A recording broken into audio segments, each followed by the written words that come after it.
friends, it's Caroline, and I'm back today to use up my scraps. Yay! So this album here, which I'm still absolutely in love with. I love it. This album was my first ever design team project for Country Craft Creations. And I essentially used what turned out to be 2 full collections for it. Although I didn't purchase them as collections. I purchased individual sheets, and there were some sheets I only had 1 of and others I had 3 of.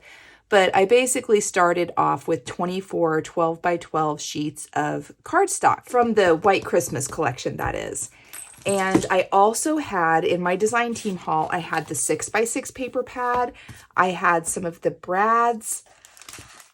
This is the packaging for the brads, but it's actually holding the ephemera. So I had the ephemera, and these are all of my scraps that I have remaining from making that beautiful and huge album there. But I've got some very sizable scraps here, and I've even got some full-size sheets here as well. So look, I know Christmas is over. I know it's now January, and I'm just really behind on this. I got sick, like crazy sick. Like there should be another word than sick. I don't know what this was, but I kept thinking I was getting better and I wasn't. And it's taken me, I basically spent a month sick, and then a couple weeks leading up to that where I was getting sick. Anyway, I digress. My point is that I got behind on my projects for my design team contributions, and I want to play catch up. And yes, I know it's not Christmas anymore, and you may be sick and tired of Christmas, but I want to use up these items. And here's my thinking. That week between Christmas and New Year's, which yes, we're past that, but it's still sort of a holiday, right? This is the time when I really want to be doing my Christmas crafting, because I am a crazy busy mama. And those weeks leading up to Christmas, even when, you're not sick, they're insanely busy and there's so much to do. It's hard to find the time to craft. So this is sort of that cozy time of year where I feel like I can get my hot beverage with me and sort of sit down and do my crafting, right? So all that to say, and there's also these pieces here. I had some chipboard pieces. I used some of them, but didn't use all of them. So these are what I have remaining.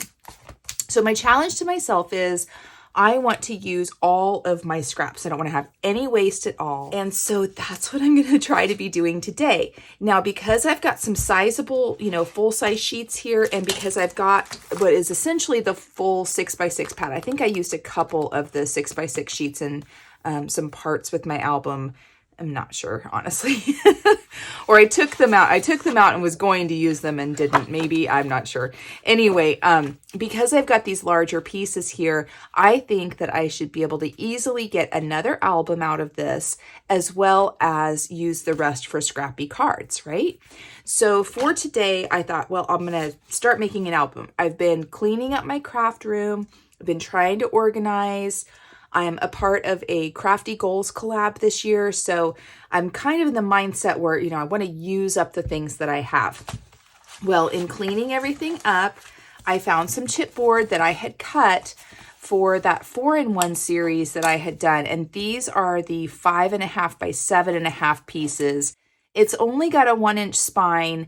I may stick with that. I may cut a larger spine. In fact, as I'm thinking about it, I think I want a larger spine because I just don't know that this is going to have the room that I want in it. But I want to just sort of come up with an album design on the fly here for a 5.5 by 7.5 album, and then use all the extra scraps for cards.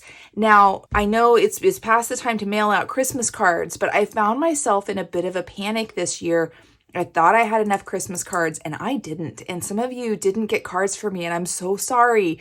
I got sick, I got behind, and it didn't happen. So I don't want to get myself in that same position again this year. And my intention is to make some Christmas cards every month. I'm not really setting a numerical goal on it. I'm not I guess giving myself an assignment to do it. I just want to use up what I have. And my goal is in situations like this, where I come across a bunch of scraps, I want to make at least one project if I can, which is going to be this, and then use all the rest up in some scrappy cards so that I've got them. I would like to fill one of those photo boxes with just Christmas cards. And so this is sort of that photo box that I'm talking about. You know, you find these at Michael's and Joann's and stuff like that. And this one has a lot of cards in it that I've made that I have just at the ready, but it doesn't really have any more Christmas cards. I've pulled out all my Christmas cards from here.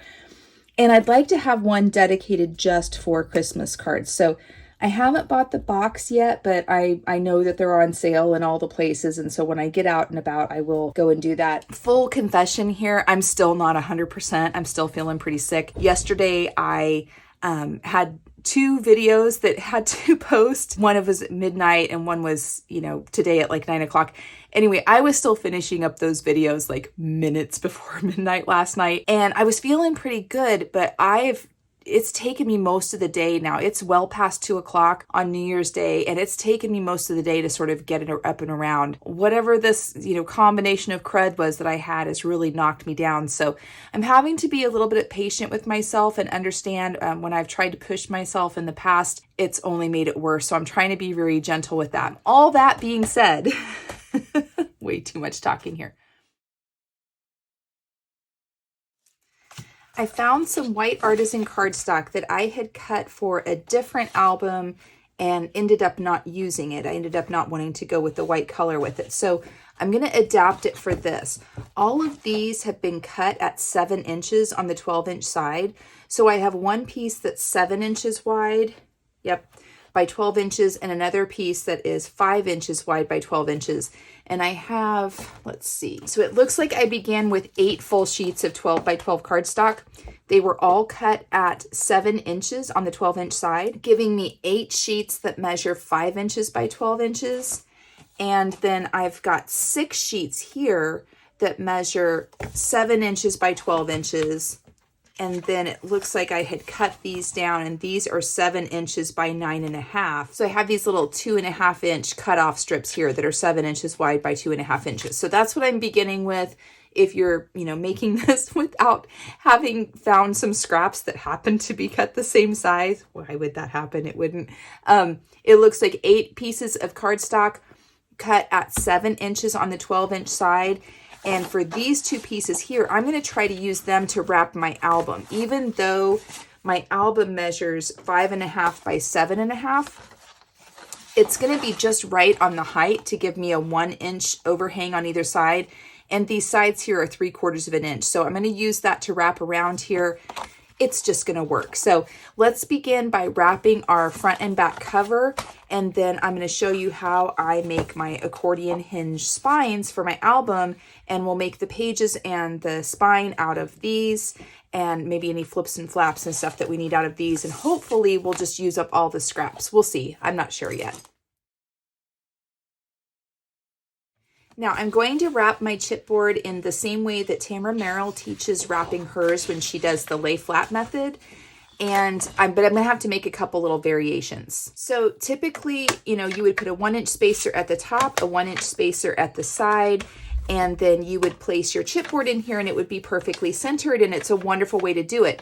But because I'm using scraps and because I've only got a piece that's 7 inches wide, and you may want to do this also just to conserve paper, I need a 3/4 inch spacing on either side. But because of these wonderful spacers that are also available at Country Craft Creations, I'm able to create that 3/4 of an inch spacing with the spacers I have. So I'm going to use a 1/2 inch spacer as well as a 1/4 inch spacer to total 3/4 of an inch. And now I've got my chipboard perfectly centered on my cardstock. So now I'm just going to put glue on my cardstock, place it on my paper, pressing it into those spacers so that I'm, you know, perfectly aligned in here. I'm going to go ahead and remove it, turn it over, and I like to use a large spatula or, you know, some sort of a burnishing tool to really burnish that down from the right side. And then I'm going to take my bone folder and just run it along the edges. If there's any glue to, you know, seep out here, I can sort of pick it up and clean it up at that point. Go around the edges of the chipboard with my bone folder from the right side of the paper to create a little crease all the way around it. It's almost a pre-fold or a scoring effect that you get before standing it up, flipping it over on itself, and really giving a firm crease around all of those edges. Once we've creased our paper all the way around, we're simply going to cut out these little rectangles that are created in each corner from our fold marks. And once those are cut out, we're going to fold back one side and place the scissors right up next to the chipboard and just angle out ever so slightly. And we're going to go around and do that on all four corners, and there's going to be 2 cuts on each corner for each side. Now, I'm also going to miter the corners when I'm done, and I've had a question that said, you know, why are you doing this if you're just going to miter them anyway? This cut isn't for the removal of the bulk so much in the miter process. This is more to finesse the cuts there in those corners that you just made by cutting out these pieces from your score marks. It cleans them up and just makes them a little bit neater. It also makes sure that when they're folded over, you don't have any little bits hanging out here. And that's what this process is doing. The act of mitering the corners after that reduces the bulk where these 2 papers overlay on the back side, so you don't get so much of the 2 paper thickness there. But this preliminary cut where I'm going through and cutting out these little slivers, that's more to actually clean up the corner right there next to the chipboard itself. I hope that makes sense. And then to miter the corners, I use a mitering tool. You can, use scissors, or you don't have to miter them at all. Tamara does not miter hers, and her albums are beautiful. So this is not necessary. It's just something, it's a preference of mine because the bulk there I was having some issues with, probably because I was doing something else wrong. And this was just how I sort of found a way to fix that. But I see a lot of people that don't miter the corners and their albums are beautiful. So don't feel like you have to. It's just personal preference. And then I'm going to come along and place some glue right up next to the chipboard and fill in the rest of this flap with some glue before standing it up, giving a little wiggle, bending it over, and smoothing it all out, cleaning up any glue that may seep out as I go along. And I'm rushing through this because I've done this 1,000,001 times on all of my other videos, and I'm sure you've probably seen them, but if you haven't, here it is. If you have other questions, I have other videos I'll link in the description notes below that go into a little more in-depth on kind of the hows and the whys that I do that. I do like to come along afterwards and really give that a nice firm burnishing along the edge of that chipboard to give me a really squared up finish here on the edge. There, if you can see, it's a very, angled edge here. I've got very crisp edges there on the edge of my chipboard, and that's how I like for it to look. Now, you can use double-sided tape or, dry adhesive on this. My only suggestion is that if you choose to use the double-sided tape or other dry adhesive, that you go ahead and run that bead of glue up next to the chipboard. I feel like that the water-soluble nature of the glue, it sort of softens the fibers of the paper. And as it's wrapping around, I feel like you just, number one, you have really good adhesion right there on that edge. So it's never going to, pull away from there. But I think it also reduces any tendency of cracking with other types of paper. Now with the artisan cardstock, I've never had any issue with it cracking. But if you had other papers where it was cracking, that little bit of moisture from the glue really does seem to help. So again, just spreading this out, crisp up that edge. I'm going to continue to go around and do this on all 4 sides, and I'll be right back. And once we've wrapped all 4 corners like this, it's looking really good. I did get a little glue on some places and some little smudges on here. I'm not too worried about it. Once the glue dries a little bit more, I'm going to hit it with one of these erasers. Until those fibers have completely dried, I'm not going to mess with it because I don't want to run the risk of tearing the paper or ripping it in any way. But for right now, all I do then at this point is I slip it underneath my mat. And I slip it under my mat because it's just heavy and flat, and it makes sure that any of the moisture from that glue isn't going to warp the cover in any way. It just gives it a nice flat place to sort of dry, right? So I'm going to go ahead and work on wrapping my other cover, and I will be right back.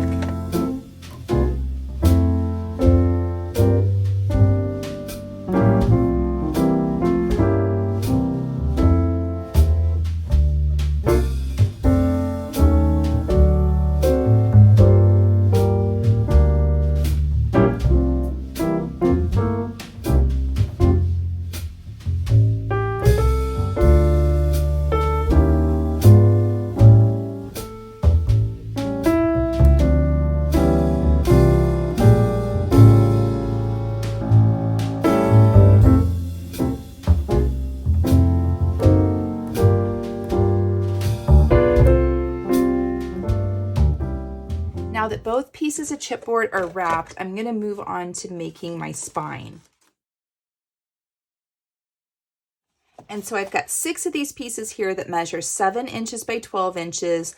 I'm going to set 5 of them aside, and on the last 12-inch side, and score every 1 inch all along the 12-inch side. So I'm scoring it 1, 2, 3, 4, 5, 6. You get the idea. And now that I've scored it all the way along the 12-inch side at 1-inch intervals, I'm going to turn it over, and I'm going to score it at 2, 4, 6, 8, and 10.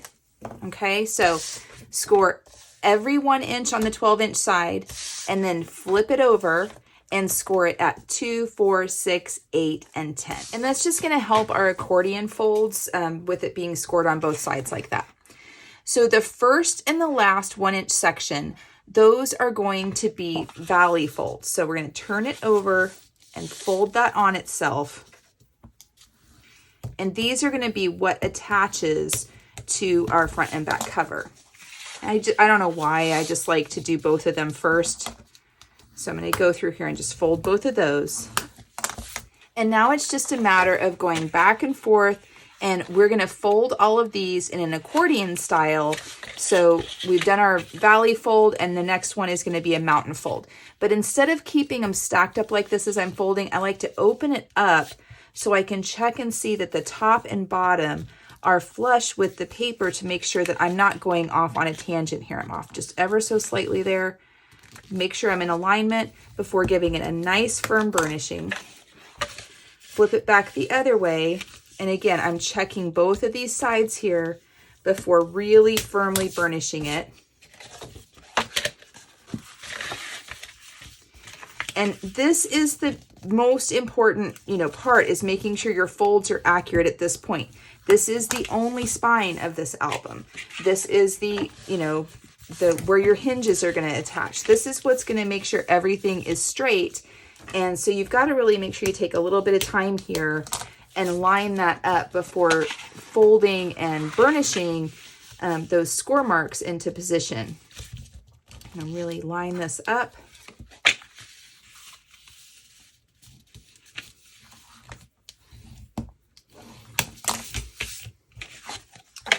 And once we've folded all of them and they come together in this accordion fashion, they should be perfectly straight, right and left in a stack here like this. If they're not, take some time and, kind of push them into where they need to be. This one is really good. I'm very happy with the alignment on this one, so I don't have any issues. But I have had some in the past where you fold them and maybe one of them is just kicked out a little bit. Just take the time to really pull that fold back into place and burnish it really well so that it stays where you want it to be. So now we've got our piece here, and on one side there's 1, 2, 3, 4, 5, 6 peaks. And if you turn it over to the other side, there's 1, 2, 3, 4, 5 peaks.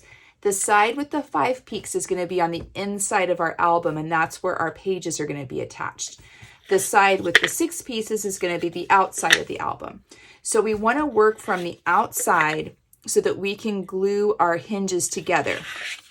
But before I start gluing my hinges together, I need to make a few marks because I don't want the glue applied all over the entire 1-inch section here. So I'm going to take my ruler, and beginning on the side that has the 6 peaks on it, beginning on the far left peak, I'm going to line up my ruler on that peak on the 1/4 inch mark. And then I'm just going to take my pencil and I'm going to come along and make a very light little pencil mark on there. I'm going to go to the next one, take my ruler, and I'm lining it up on the fold of that peak, right? And then I'm just going to run my ruler right along there to make a mark 1/4 inch to the right of the peak. If I'm beginning with the side with the 6 peaks facing up, and I'm going to begin with the farthest left peak. And I'm going to do that for 5 times. You won't do it on this last one. So I've got 1, 2, I'm going to do these other 3. I'm not going to do the last one. And now that I've made all my marks, it's time for us to go ahead and glue this together. Now I'm going to place the glue either right on that mark or just to the right of that mark. And we're going to come all the way down and then fill in all the way to that the fold that is the valley fold next to it. Okay, so we came all along here, just right next to or on top of, but not beyond, that 1/4 inch mark that we made, and filled in the glue. And then this is simply going to fold over on itself. We're going to lightly at first burnish it, clean up any that may come seeping out the ends.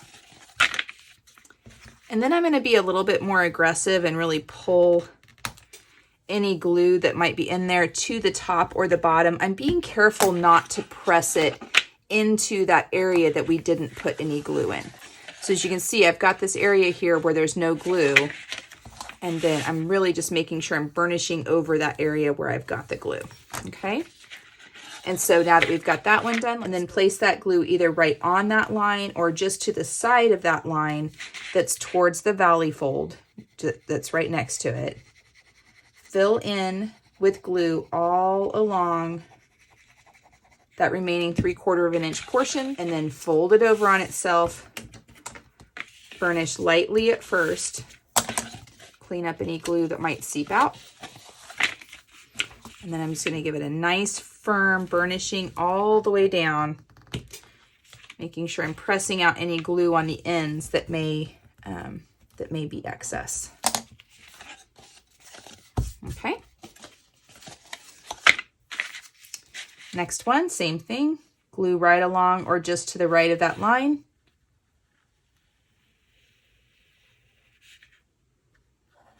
Fill in to the rest of that area that goes between that line and the valley fold, that little 3/4 inch wide area. Fold it over on itself, burnish lightly, clean it up, burnish more aggressively, and move on to the next one. And once you have glued them all together, you get this really weird piece that wants to sort of flip open like that. You're going to take the two pieces that are loose, that haven't been folded over or glued or anything. They're going to be the kind of front and back of your whole spine connection here. I want to just go over this room.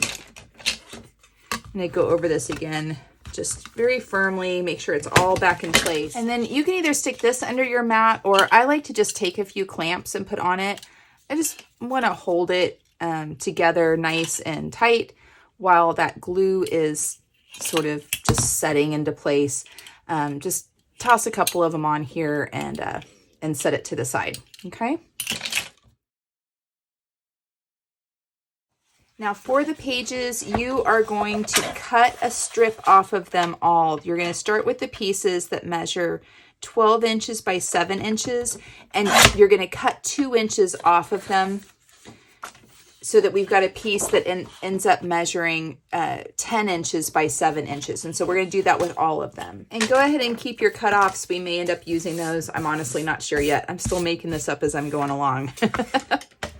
And then for your pieces that measure 10 inches by 7 inches, put them in on the 10-inch side and score them at half at 5 inches.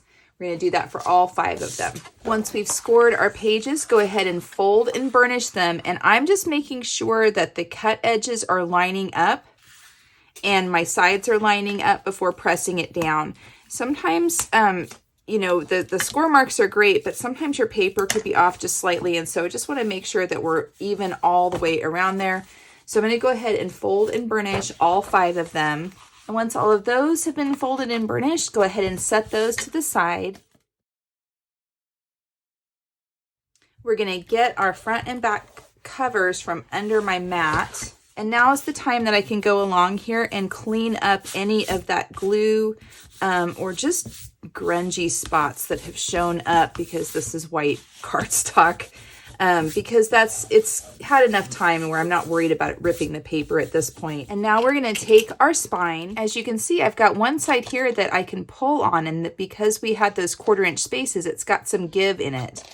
And then on the other side are all of our hinges. We're going to glue this down to the chipboard of our front and back cover by placing glue on the side. See, we've got these two pieces here that aren't folded, that aren't the hinges. And if you open it up here, that's the back side. We're going to place glue on these 2 pieces here that are on the same side as this kind of accordion spot, but they're going to get glued down on top of the chipboard covers just like that. So I just like to do one at a time. I'm going to go ahead and place glue all over this 1-inch section. And we're just going to line it up here with the edge of the chipboard. And I'm trying to center it top to bottom. So I should have about 1/4 of an inch at the top and the bottom. And I'm flush here along this back end of my chipboard. Just like that. I want to just give it a little pressure before opening it up and really burnishing it down into place. Making sure I'm squeezing out any excess glue that might be in there and just making sure I've got really good contact.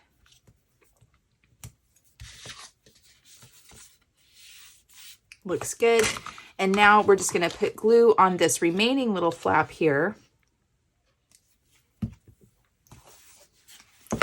And to attach it, I'm just going to stack these up here next to each other, placing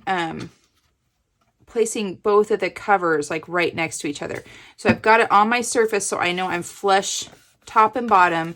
I'm using my hands to sort of feel these sides here. Well, actually, technically, those are the sides and this is the top and bottom, but you know what I mean. And once I get that where I'm happy with the placement and it looks like it's even all the way around, then I'm going to go ahead and give it another firm burnishing before then opening it up and also pressing it really well from the inside here. Cleaning up any glue that may seep out, making sure I don't have any other glue seeping out here. It looks like I did have just a little bit. I want to kind of clean that up if possible. There we go. Nice. Okay, so now that's together, and that's basically the construction of our front and back cover and spine. But I really, that glue is just, I just put that on there. I want it to set, so I'm going to go ahead and put some clamps along here. And these clamps will leave little dent marks in your paper. If you don't want that to happen, you can come along with a piece of a chipboard or something and put underneath it. I don't mind because I'm going to end up covering this with paper, and I'm also coming in from the edge. I'm not putting it on the very edge here where it might be seen, if from that little area from where the paper doesn't cover, but I'm not worried about it where it is right now. So I'm going to set this aside so that it can sort of cure.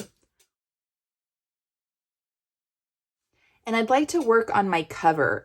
Just kind of try to lay out with all the scraps that I've got what I want on my cover so that I'm not finding myself in a position where I don't have enough of something for that cover piece.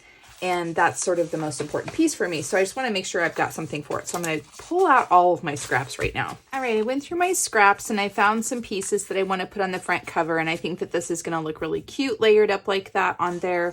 For the back, I just cut one of the solid color pieces. I had purchased a few of them. It was from a full 12 by 12 sheet. And I went ahead and cut that down.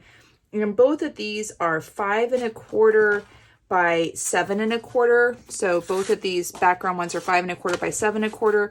I've got the 3 by 4 piece here, and then I cut a 3 1/8 by 4 1/2 background piece here out of the white. And all of that was from these 5-inch by 12-inch strips that we still have left over. We're going to continue to use those. And then I cut a piece that is 4 1/8 by 5 1/8 out of this red paper here, and then a piece that's 4 1/4 by 5 1/4 to back that. So I'm going to go ahead and layer these up, and we are going to put them on our front and back covers. All right, now that I've layered up the pieces for my front cover, I've got just a single piece here for my back cover. I'm ready to go ahead and start applying them onto my album. But I think I do want to do a tie closure on this. So let me grab some ribbon real quick. All right, so I attached a couple pieces of ribbon to the front and back cover. I just centered it top to bottom. So I came in about like 3 1/2 inches or 3 3/4 of an inch in. It was the center point. I centered these on here. They are approximately 12 inches long each. I may have to trim them down. That seems a little long, but that's what I'm using. So I've got those in place, and I think let's just pick one to be the front cover, and I think it's going to be this one. Go ahead and remove the backing from your double-sided tape. place glue on the back side of the front cover piece, and we're just going to stick it down. Now I've got my front cover piece on and I think it looks really cute. Let's go ahead and put some paper on the back. All right, we've got our front and back pieces covered. I think it looks super cute. And I may end up doing some other things on the back, but for now I just wanted to get some paper on there. And so now let's go ahead and open it up and let's place our pages inside of our album, and then we can, you know, start decorating it, right? These pages are super simple. Like I said, it was just a 10-inch piece wide that we scored in half at 5 inches. They're 7 inches tall, so it's going to give me a finished size of a 5x7 page. And I am going to create a pocket on these pages. And I'm looking at this and realizing why I don't film with white paper. I promise you at the end, it's going to look great. But the process of making an album with white paper, it gets kind of grungy during the process. So it doesn't look so great, but I promise it'll end up being okay. So these are going to end up glued onto our hinges like this, but I want to back it out 1/4 of an inch. So the actual finished size of our page is going to be 7 inches by 5 1/4 inches, because we're going to back it off 1/4 of an inch. And this is why. See, we spent all this time making those 1/4 inch marks on the back so that this could actually expand out like this. And I should point out, looks like one of them is caught here. Hold on. There we go. I got a little bit of glue on that one. There we go. And if that happens, if you end up with a little glue spot there, just once it's dried, take one of these erasers and it should come right off. There we go. And so we spent that time drawing those 1/4 of an inch marks so that we could create this sort of accordion expandable capability on here. We have to do the same thing on the inside. And when I'd made these previously, I didn't do that and I couldn't figure out why it wasn't working. Well, the page was like holding it closed in that section where I wanted it to expand. So this time what we're going to do is we're going to come along here with our ruler. We're going to make another 1/4 of an inch mark, but we're going to make it from the valley, the inside, that spot between the two, between the hinges, right? And we're just going to draw a little line right there, 1/4 of an inch from this place where it attaches and sort of moves. Let me do another one so you can see what I'm talking about here. So I'm going to come in here, place my 1/4 of an inch mark right on that fold portion there, and then draw my line. So I'm 1/4 of an inch in to the hinge from that intersection there where the two hinges meet. And I'm going to go along and make that mark on all of the hinges, on all 5 of them. And once we've made all those marks, then that tells me kind of where I need to glue my pages down. So what I'm going to do is I'm going to open them up like this. So I've got the fold side on the right. I'm starting at the very back here of my book. Let me make sure. Yep, that's the back. Yep, I got the top oriented correctly. I don't want to get it turned around. And so we're going to open it up like this, the fold on the right side, and it's going to go around both sides of that hinge like this. But we want to back it off until it gets to that line, or at least just on that line. Once I get that in place where I want it to be, I'm checking around the edge of my album to make sure that I have an even reveal all the way around. And it looks like I do. So then I'm going to open this back up. I'm not moving this page any. I'm going to open this back up and I'm going to place glue just to the right of that line that we just drew. All along there and into the hinge, all the way up to the fold of the hinge. Make sure I get some pretty good coverage on all of this. And then I'm going to come along here and I'm going to place glue just on the very edge of this page so that I make sure I'm getting the glue all the way to the edge over there without risking getting it beyond the line. I hope that makes sense. I'm double checking again to make sure that all of my reveal looks good, and it does. And go ahead and open it back up this way and burnish it really well. And clean up any glue that might come seeping out. Looks like I got some down here. There we go. It doesn't bother me when glue seeps out. It tells me that I've got, you know, my adhesive all the way to the edge, that I've got full coverage. But you do just have to be mindful of it and clean it up. And then from this side, we're going to come down about 1/2 inch from the top of the hinge, or the fold edge of the hinge, with our glue.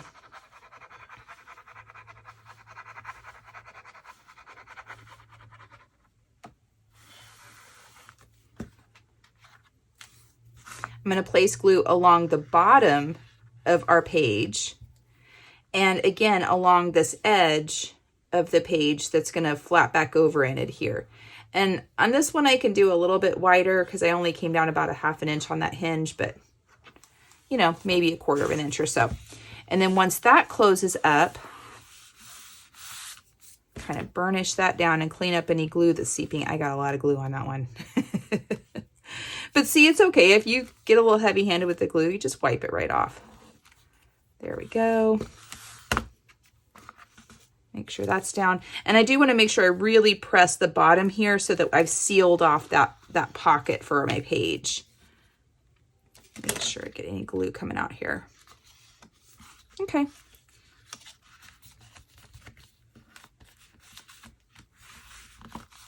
And there we go. We've got one page inserted, and you can sort of see that pencil mark. I'm kind of wishing I hadn't drawn that quite as dark as I did. Let's let that glue dry, and then hopefully I can erase some of that off. Oh, white paper. What was I thinking? All right, so now let's do this one more time. Looks like I got some glue between here. There we go. Take your page, open it up so that you've got, it's going to go around both sides of our hinge, okay? And then we're going to back it off until we get to that line that we just drew, that 1/4 inch line. And now that I've already got one page set, I'm also lining up to make sure that my pages are stacked right on top of each other, that I've got the same reveal all the way around, and I do. Then I'm going to open it up, open the page up, place glue just to the right of that line that we drew, and then come all along this whole hinge and fill in from that line that we drew to the remaining 3/4 inch portion of that hinge. Okay. Now come along over here and place some glue just along that edge of your page. Close it back on itself. Double check to make sure I'm still lined up, and I am. It looks really good. I'm going to go ahead and burnish it. Clean up any glue that might be seeping out, or in my case, it's definitely seeping out. There we go. Open it back up. Yeah, I don't like how dirty that looks with that. Oh, I'm going to have to figure out what to do with that. My pencil is really showing up. The lead of my pencil is really showing up on this white paper. I'm thinking I should have used something else to mark it with, but I might be able to clean that off. We'll worry about it in a little bit. Okay, so then back to this. Come down about 1/2 inch from the fold of your hinge down into the hinge itself. Come all along the bottom of this page and come about 1/4 inch from the edge of this portion of the page with some glue. Okay. And then this just folds over onto the hinge, and kind of lightly at first, and then a little bit more, firmly. Go ahead and burnish that. Make sure we get the bottom and clean up any glue that might have seeped out here. And it looks like I've got a little bit of an overhang here. I'm going to trim this up with my scissors.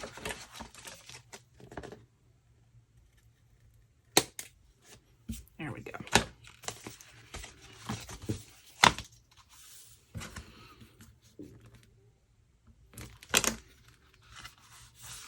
All right, so we've got our 2 pages in. I'm going to go ahead and do the other 3 in the same way, and I'll be right back. All right, so all of my pages are in, and I'm not happy with the pencil mark, so you might have a different way of doing that. For now, I'm going to leave it, and let's see if we can clean it up once the glue has sort of dried a little bit more. But the first thing I want to do is I want to go ahead and put my page inserts in so that I know where the top of my album is. I personally have problems with turning my album around and then I get things in upside down. And so this sort of helps me not to do that. And what I did is I took the pieces that were, I had all these cut off pieces that were 5 inches wide by 12 inches long. I cut them to 7 1/4 inches long and 4 inches wide. So I went ahead and trimmed 1 inch down off the side and cut them to 7 1/4 inches long. And they should fit in here. I haven't tried them yet, but yep, they fit in there just nicely. I've got this nice little peekaboo of the top up there. I feel like it could be a little bit shorter. Let me see if I can't trim off a little bit because I don't want it to stick out quite that much. Let's see, I trimmed off about 1/8 of an inch. Let's see if that looks a little bit better. Yeah, I think that's better. I just want that little bit peeking up out of the top. I don't want it sticking all the way above there. So I'm going to go along and trim these down. I guess if you're using, I'm using this punch here, which is a We Are Memory Keepers border punch. Use what you have in your stash, or you don't have to do it at all. But if you are using the same punch, I would say trim them to 7 1/8 instead of 7 1/4, and that should be just perfect. But I'm going to go ahead and trim these down by 1/8 of an inch. All right, I've trimmed them all down. I went ahead and rounded the corners at the bottom as well. I might end up rounding these top ones. I don't know. I think they look fine. And I'm just going to go ahead and place them into my pages, into these little pockets that we made, so that I know where the top and the bottom of my album are, because I make mistakes like that all the time. And this has helped me a lot. Ever since I started doing this, you know, as kind of the next step after the pages get in, I have greatly reduced my instances of putting things in upside down. There we go. All those are in. I like this cute little effect that it gives at the top. I think it's really cute. Now let's go ahead and put some paper on the front and back inside covers. Well, actually, let me think. I think I want to do a pocket on the front and back inside covers. I think it's just an easy little solution on what to do on those spaces. So let's see. These were my cutoffs from making page inserts. So these are like 4 3/4 by 5 inches. I'm thinking let's do a little corner pocket out of there. I think that'll be fine. So take 2 of the pieces that you've got cut off that are the 4 3/4 by 5 inches. And let's place them in our scoreboard on the 4 3/4 inch side and score it 1/2 inch. And then turn that score mark to the top on the 5 inch side and score it at 1/2 inch again. That'll be for the front inside cover. On the back inside cover, you're going to put it in at the 4 3/4 inch mark, and you're going to score it at 4 1/4. Turn it so that that's at the top at the 5 inch side and score that at 4 1/2. So what we've got is we've got 2 pieces that have a score mark on the far right side or the far left side, and then both have a score mark at the bottom at 1/2 inch. Now fold and burnish your score marks, and then I'm going to reduce some of the bulk in these corners by folding one of the sides back and take my scissors, and right at that intersection where those 2 score marks met, I'm going to place my scissors right there and just clip out, and then fold back the opposite side and do the same thing. And that's just going to give me a little bit of a miter here on this back part where that's, you know, a lot of paper there. Go ahead and do that on the other one.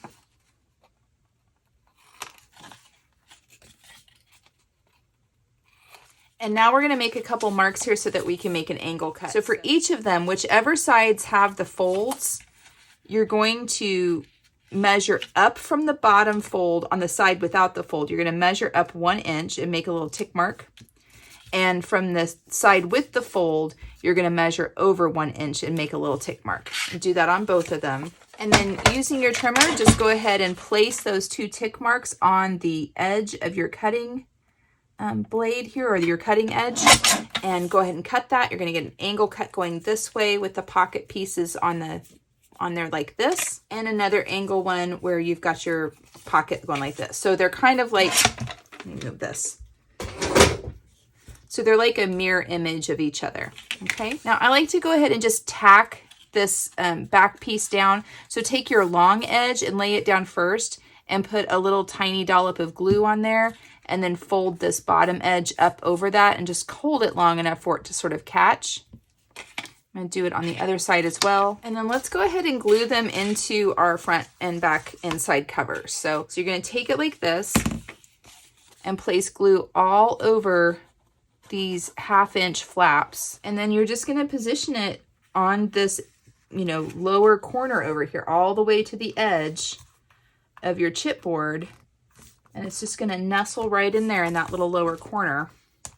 Let's go ahead and burnish it really well. And if you want to, you can put a couple clamps on here. I think I'm going to. I just feel like it makes it a little bit sturdier. And I'm going to do that little trick that I was telling you about, where I'm actually going to take a piece of chipboard on the front cover, because I've already got all my paper on there, so I don't want to create some, you know, dent marks from having put these clamps on here on my pretty paper. Just go like that. So this is what I did. I just took a piece of chipboard and laid over that, because that's going to sort of carry the pressure, so you don't end up with a little dent in that spot. And I don't have another piece of chipboard that I can use, so I'm just going to use my ruler and clamp it on this side.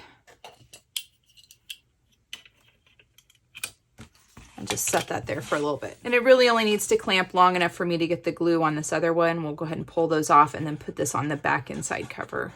All right, so I've got my glue on here. I'm going to go ahead and take these clamps off. Move these. That looks good. And now let's go and place this one on the back inside cover in the same way. Just get it all the way to the edge on the far right side and the bottom. Burnish it down really well. And let's put some clamps on here too. All right, so now we've got our pockets in place, and I think it looks really good. And I'm thinking that this is probably dry enough that I can try to clean some of this up now. So let's just see how that goes. I don't know. I'm not very happy with the pencil marks on this white paper, but we'll figure it out. Okay, it looks like it's cleaning up pretty well. Let me go through and clean this up here real quick. All right, that cleaned up pretty well. I feel pretty good about it. I think that's a lot better. So now let's go ahead and put some paper on the inside front and back covers. Okay, so I've got two pieces that I cut to 5 3/8 by 7 3/8, and they're just going to slip inside of these pockets just like this. And rather than fighting with the glue, sliding it in and out, I'm going to get this positioned exactly where I want it to be, making sure I'm all the way in the corner of that pocket and, you know, giving myself an even reveal all the way around for this back inside cover. It looks like I need to come up a little bit, and that looks really good. And once I've got it where I want it to be, I'm going to take a clamp and I'm actually going to take 2 of them. I'm going to go right over this pocket. So I'm holding this piece of paper that I just put in place.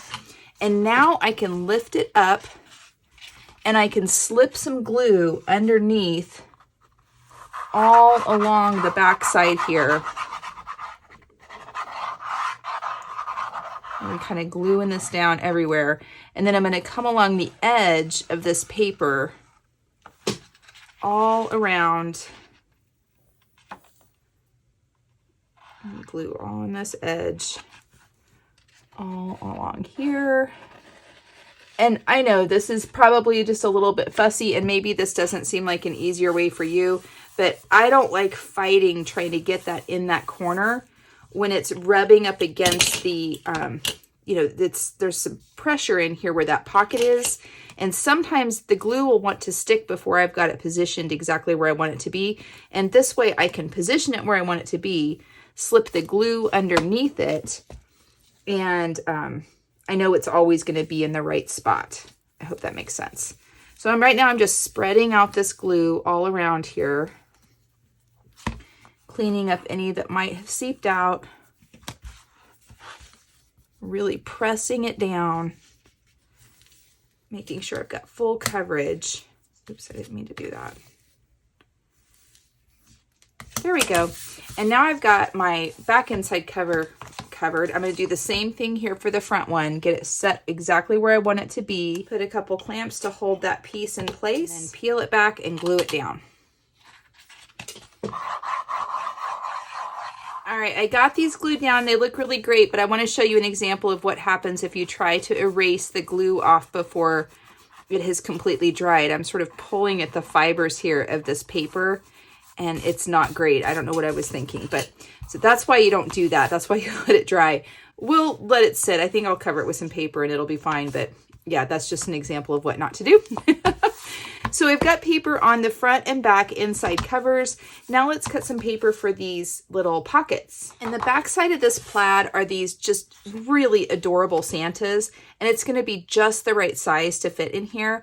So let's cut a piece that is 4 1/8 by 4 3/8. So I need 2 of them that are 4 1/8 by 4 3/8. And then I'm just going to lay that piece on top of my pocket, and I'm going to make a couple tick marks where I want to cut for that angle. I do that on the other one too for the front cover. And then just line the tick marks up the same way we did when we cut the pocket pieces and make that cut. Go ahead and dry fit it, make sure that that works well. And it does, I think it looks good. And let's glue them down. All right, so now we've got our pockets on our front and back inside covers, and they are all ready to go, and I think they look super cute. Let's move on to the pages, and I'm thinking I want to try to figure out what to do with all of these scraps of the white artisan cardstock that I have. I've got 3 of these almost squares left. I've got a bunch of these strips, and I'm not sure I'm going to do much with them. I might be able to make some pockets with the wider ones. These I think are probably just trash, but I don't know. We'll see. So 3 of these, and 2 of these that are 5 inches wide by 12 inches long. And I think we can easily do some openings like this on these that are 5 inches wide. I think that'll be great. By the time we score them, it'll be back to 4 1/2, definitely out of the way for opening and closing. So that should be good.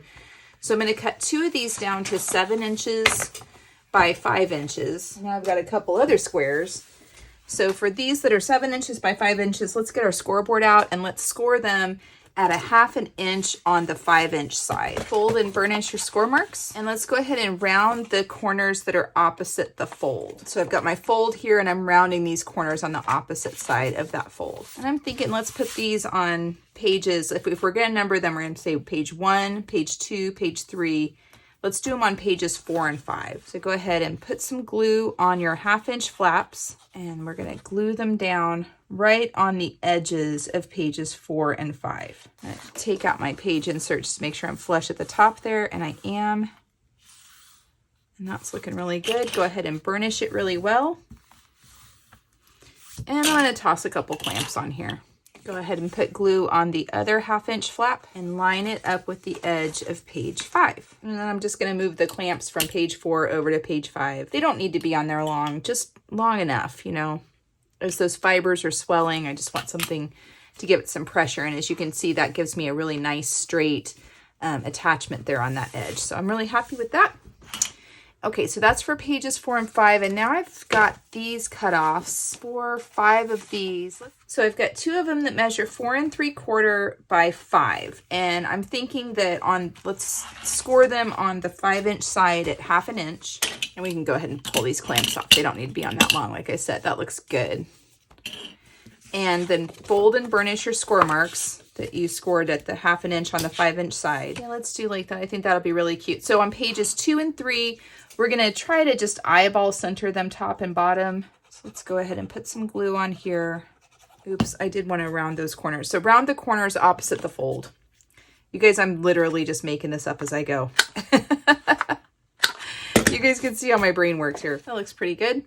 So I'm going to go ahead and burnish that down. So I'm on the edge of page 2 here, centered top to bottom, and it's going to open up like that. I think that looks really good. And just a couple clamps, just for a little bit. Let's round these corners and then glue the other one on the opposite page. So that's going to be on page 3. Okay, so I've got pages 2 and 3, pages 4 and 5, and then we've got 2 pieces left here. We'll do this for pages 6 and 7. And on these, let's do a top fold. Yeah. And then we'll do a pocket down here with something inserted to hold it in place. I think I've got enough to do that. Yeah, that's gonna work. Okay, so we've got these two pieces here that are left over, and they are 2.5 inches by 7 inches. Let's cut these down to 2.5 by 6. And I wanna make a notch out of them so that they're, you know, we can see that it's a pocket. And so I'm gonna come halfway in the middle, which is at 3 inches, and I'm just gonna cut a little notch out of those. And then let's make some score marks on here so we can create our pockets. Place it in the scoreboard on the 6-inch side, and you're gonna score at 1/2 inch and at 5.5 inches. And then turn it to the 2-inch side, and on the side opposite your notch, or your 2.5-inch side, the side opposite the notch, go ahead and score that at 1/2 inch also. And do that for both of them. Oh, and then while we've got the scoreboard out on these pieces here that are 5 inches by 5 inches, I guess it doesn't matter which side, on one of the 5-inch sides, go ahead and score that at 1/2 inch, and then fold and burnish all of your score marks. And then on your pocket pieces, I'm going to do that same thing where I'm just going to sort of miter these corners at these intersection where those folds were. So I'm going to do that on all 4 of them. There's 2 on each pocket piece. And on the pocket pieces, I'm going to fold the sides in first, just like that. And then put a little dollop of glue on those sides, and then bring that bottom piece up just so that it catches. And I just find that it's easier for me if I have it pocket already folded back in place. I don't have to worry about making sure I'm getting it straight. It's already sort of secured. So when I put it on, I know that it's the way it's supposed to be. But if you have a different way of doing your pockets, you know, do what works for you. There's no right way. There's just the right way for you. All right, so now those are tacked down. On these little flaps here, let's round the corners opposite the fold. And now let's go ahead and open up to pages 6 and 7.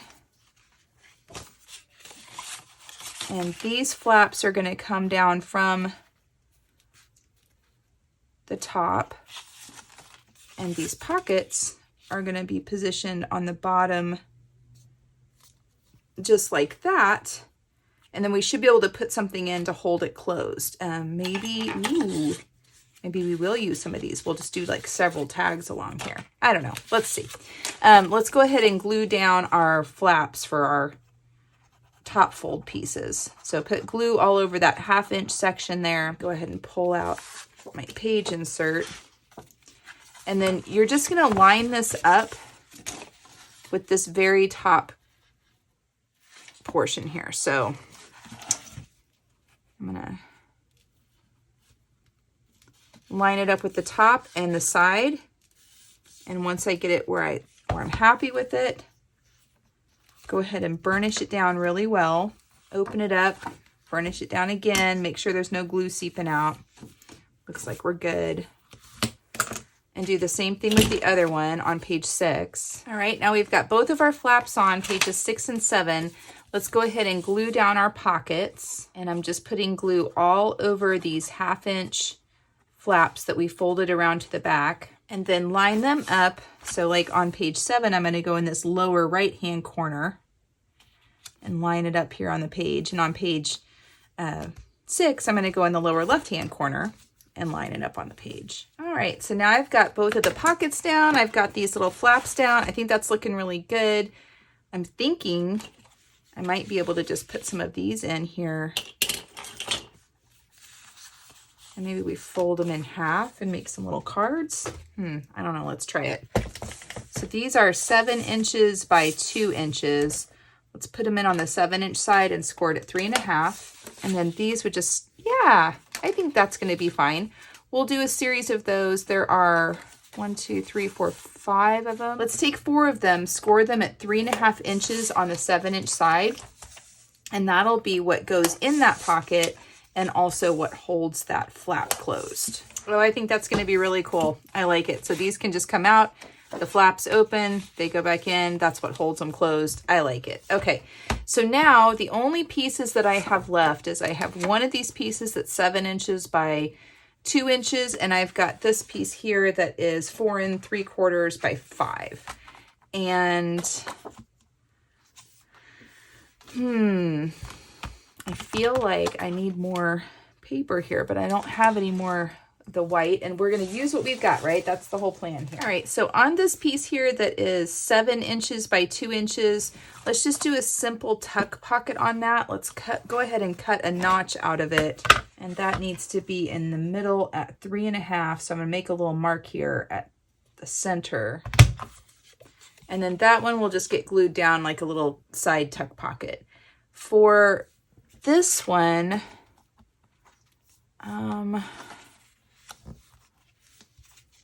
let's do something kind of different on this one. I've never done anything like this. We're just going to give it a try, but I'm going to go ahead and cut this into a square. It's currently 4 3/4 by 5. So let's go ahead and cut this into an actual square. Trim that up a little bit. And then 4 3/4.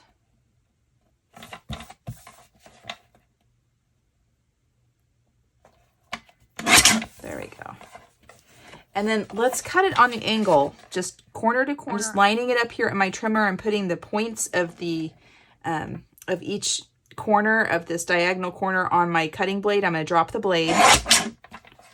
And so now I've got 2 pieces like that. Let's see if this works. I don't know. I think what I want to do is place it in my scoreboard so that cut side is up against this edge of my scoreboard, and then go ahead and score it 1/2 inch. Okay. There we go. So I've got 2 triangles that were cut from a cut by a 4 3/4 inch square. So I've got kind of a half square triangle here. And then I scored it at a 1/2 inch on that long edge by placing the long edge against my scoreboard and scoring it a 1/2 inch. Now let's fold and burnish our score marks, and let's see if we can attach them on here like this. There's going to be this tiny little bit of overlap, and yeah, I like it. I think it's going to be kind of interesting. It'll just be like a belly band that actually opens up. I don't know. It's different.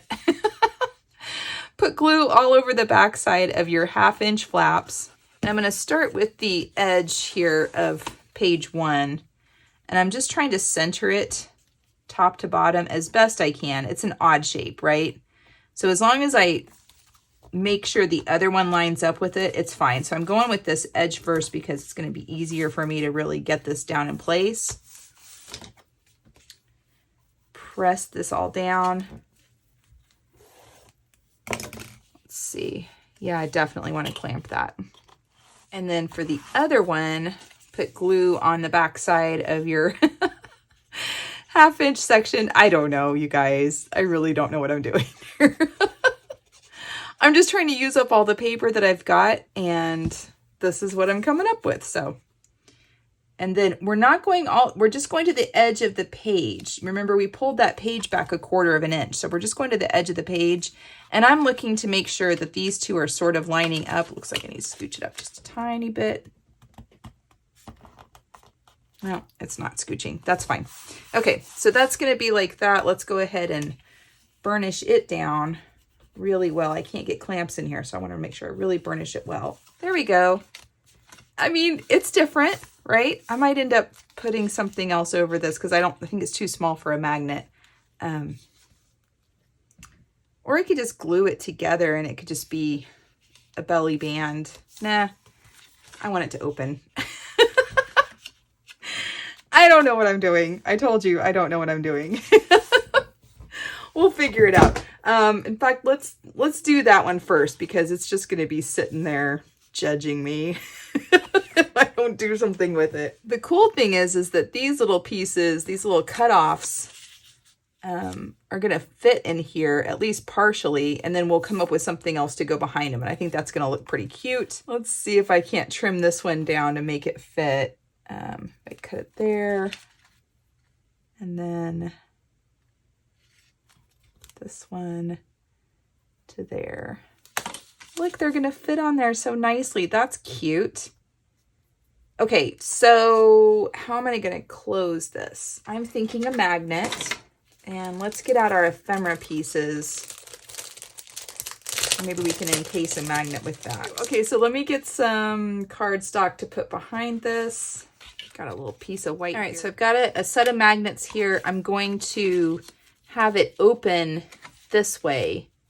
So I need to put a magnet over here on this back side. Let's stick a magnet about right there. And then I'm going to encase that in with this paper. So now I'm going to glue this down onto the piece of cardstock, and then I'll fussy cut around it so that we've got our magnet in place here. Let's see.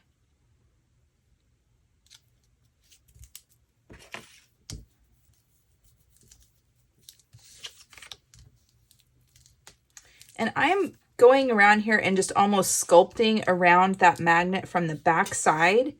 And it is going to show. It's absolutely going to show. But I'd rather it be flush on the front and have the lump on the back than to have it, you know, try to float it in between, because that never works. So now we'll go ahead and fussy cut around here, giving myself, a 1/16 to 1/8 of an inch reveal of the white all around. Okay, and now that's all cut out. That's going to be just great. Let's go ahead and glue this piece on the right-hand side. Again, I'm just making this up. This is how I make all of my albums, and then I sort of come up with a plan and I write it out, and it looks all like I know what I'm doing when I'm presenting it to you guys. But it's really just some form of this. It's always just some form of this. All right, so get that one attached down. And try to center it a little better. There we go. And then this is going to glue on here. Let's kind of center it. All right, I've scooched it out some from where I really need it to be, and I'm just giving myself a little registration marks on where the glue needs to be applied. So I'm going to come along here,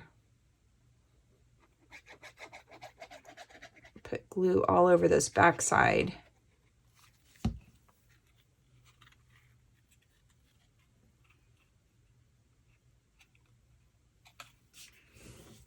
And let's see if that looks right. That looks good. I like it. Gonna just burnish that down really well. Looks like the glue came all the way to the edge. That's good. And now take the corresponding magnet, right? Let it sort of find itself. Peel off the adhesive backing. And then once this closes up, we'll just let that grab a hold. And now I've made a mess. And now let's go ahead and glue this other piece down, and we'll cover up that magnet with this piece. Check it out. We used our little scrap there. I think it looks good. All right, I'm a little crooked here on this one, and we need to come up with some other paper to cover these sides here. So we'll figure all of that out. Let's I don't know what I'm doing, you guys. Let me see what I can do here. All right, so I've cut a piece here to fit inside on page 1, and I think that's going to look really cute here with these Christmas trees. We've got some Christmas trees over here, so it's going to kind of reference back.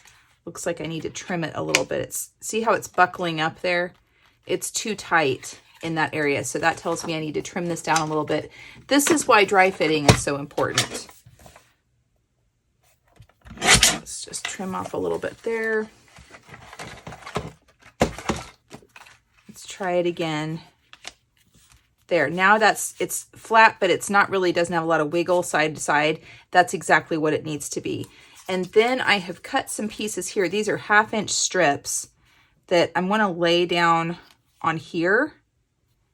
And I need to mark kind of how I'm going to cut those angles. So I'm just dry fitting them. I'm laying them in place.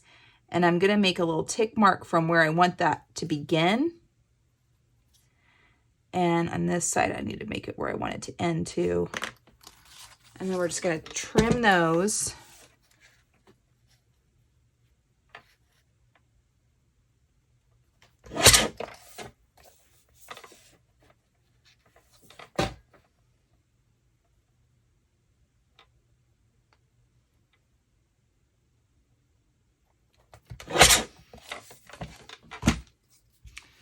And so that's going to slip on here just like this. Get that in place. Yep, that looks great. See what I think I've said this on another video. Sometimes it's when you've got that make it do moments that things sort of come together the best. I'm loving this so far. So this would definitely fall in that category. I went ahead and cut a piece that was just a little bit wider. It's like 3/16 of an inch. It's a little bit wider than 1/8 of an inch to slip on this section here that's 1/4 of an inch, this little section I've got from where the page attached. And hopefully that'll cover up my little mess here. I'm going to see if I can't erase that a little bit more. And by erase that, I mean peel off some of the paper. It's fine. I'm going to go ahead and ink these edges because this is pretty dark. And then I'm going to glue down this little, I'm going to keep getting out of frame. Sorry. I'm going to go ahead and ink these edges and then glue down this little section here first. There we go. That looks good. And then let's glue down this one.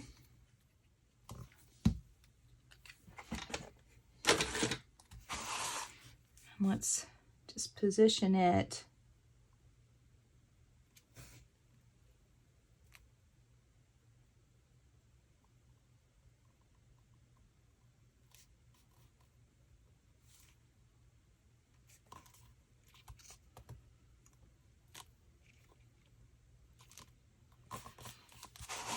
I think that looks really good. I like it. Okay, now let's cut the other one, or let's mark the other one to cut the angles on it. And there we go. I like it. I think it looks really cute. And this opens up. So let's go ahead and we'll glue this one down. I don't think I need to ink the edges on this one. It'll be fine. And now we need to cut some pieces for these triangles here. And I'm thinking I can't do that. Well, first of all, let me remember what did I have here? I need a piece that is, so I want to basically cut a 1/2 square triangle out of here. And this piece here is basically 4 inches on both of these sides. So if I cut a square that's 3 7/8, let's find some paper for that. Now I need a piece that's not directional. Ideally, I would use this plaid. I'm trying to see if I have some more of it. All right, let's go with the green. I think that'll be good. And I ripped the paper taking it out of the thing. So I'm going to cut a 3 7/8 inch square. I feel like I'm quilting again. I'm doing 1/2 square triangles. And see how that's going to work in here perfectly? So now all I need to do is I need to cut this from corner to corner, just like that. And it's going to fit, or should fit, just perfectly inside of here. Let me see this one. Yep, that works. So I'm going to go ahead and glue those down now. Y'all, look how cute this is. I'm so happy with it. I feel like it turned out really cute. Yeah, I like it a lot. In fact, I started looking at this and it would be kind of cute. They have these little tiny pieces and the ephemera bits. Wouldn't it be cute if I just covered the magnet with that? I like that. Actually, instead of doing the snowman, I think it would look really cute if we did the stocking, since we've got Santa in the tree and it just feels like a stocking is the next, it's just where it should be. I never know what to do with these tiny little bits of ephemera, and I think this is going to be great.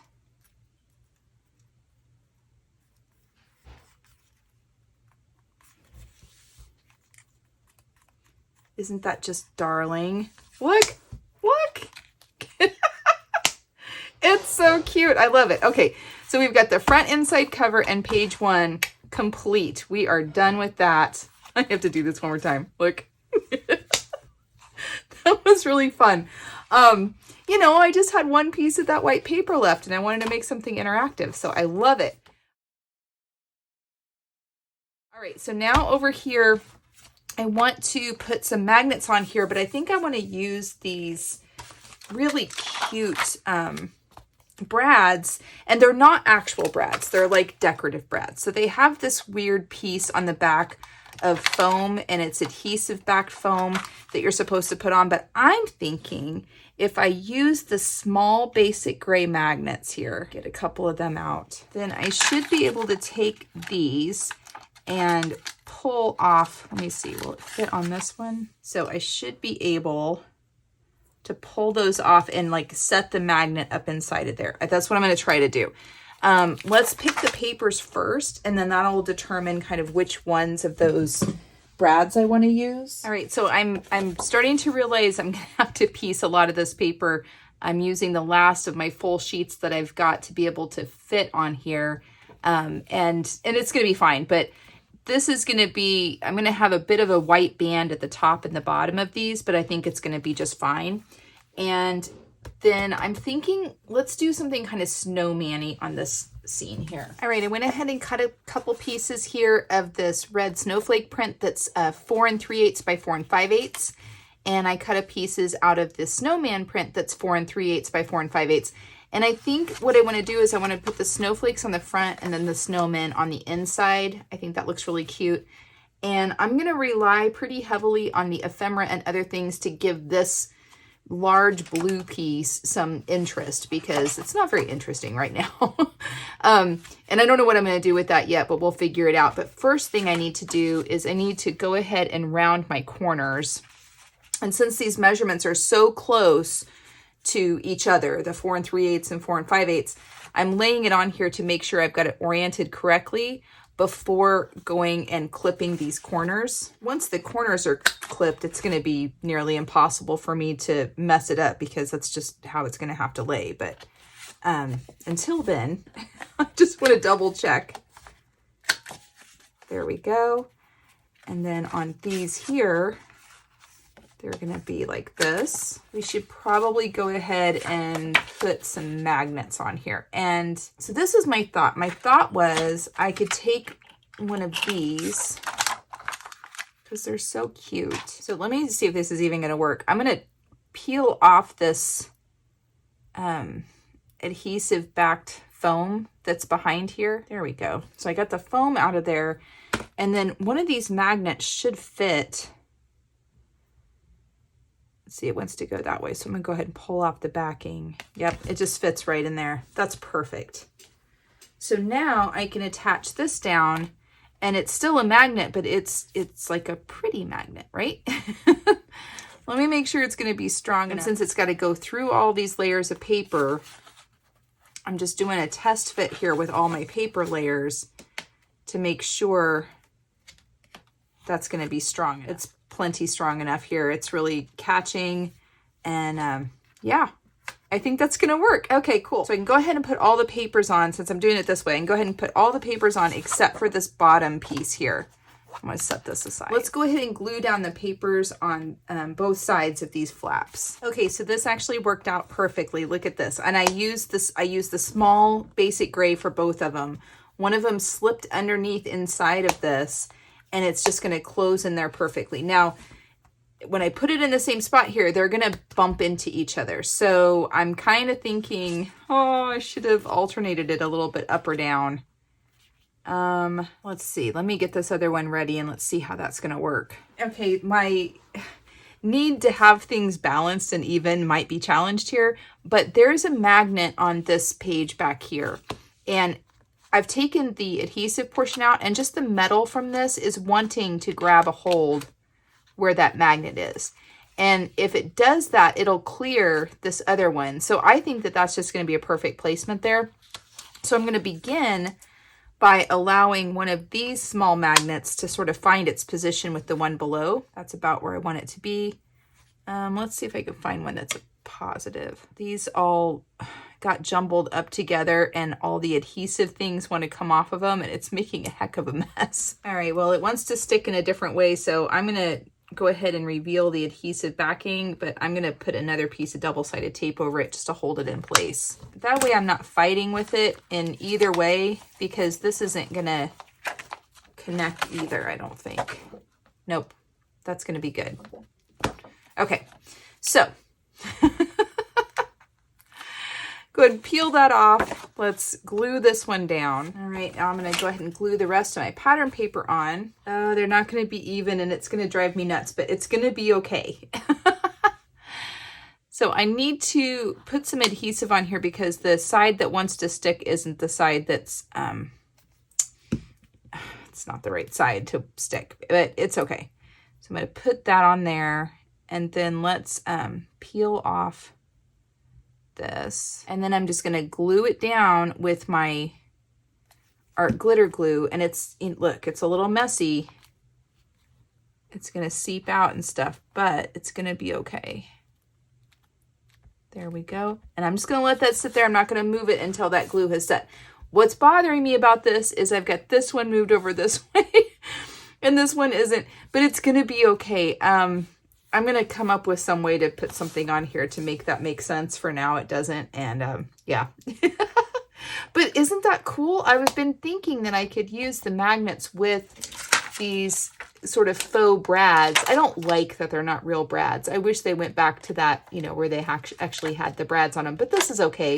But I can put those magnets in there and that works pretty neat. Look at that. That's pretty cool. Okay. Not loving these 2 pages yet. We'll get to where we do, but see, they close up just fine. They're clearing each other. I don't know if you can see this, but they're not touching each other. They're clearing each other when they close up. I just really wish they didn't have to be crooked like that, but they do, but that's fine. And then on top of that, like when I do close it up, see how this hinge or the spine is opening up? And so it's going to accommodate with it, whatever I put in there. So as that's thick there, if you can see down in between those 2 pages where it's really thick in between there, it doesn't matter. It's not going to cause any issues. And I didn't have to build a gusset in there because it's naturally going to expand when it needs to. This page makes me happy. This, not so much yet. We'll work on it. Now for this next set of pages, I don't really want to use the magnets on here, and I'm wondering if there aren't some of these pieces that we could, you know, create some sort of a closure. Maybe not a one that, you know, moves or articulates, but something that just sort of slips behind there, just like this. So see how I can kind of slip that behind there and it would hold it closed. I'm not sure. Let me go through and see what we've got. I think these would look really cute. This will slip here. I can glue pretty much all of it down. And then it would just be this little bit here that's going to be able to catch the page like that. And then up here, I can use this stocking, unless I find something else. There is a little star ornament, but I don't know. Either the star or the stocking, either one of those are going to work. I definitely want this down here. Now let's get some papers to go with that. Okay, so I think what I want to do here is I want to make like a little scene. I love this paper. If you guys remember from the other video, this is probably one of my favorite sheets in the entire collection. I love both sides of it, but I did cut it at an angle. That's why I've got this weird shape out of it, so that I could do the diagonal stripe here. Oops, got that on there. So I could do the diagonal stripe here on this paper. So I had cut this out at an angle so that it would translate to the diagonal stripe. But in doing so, it's left me with an odd shaped paper that's going to be hard to use in this album, but I want to use it. So I'm thinking what I want to do is I want to fussy cut out some of these houses and tuck them on here. I'm running out of paper or I'm running out of large pieces of paper. I have plenty of the 6x6 pad left. So I used the 6x6 pieces on here. And then I had, if you remember, I had these 1-inch cutoffs that I had originally said I thought would just be trash. Well, I found a place for them. So I cut them.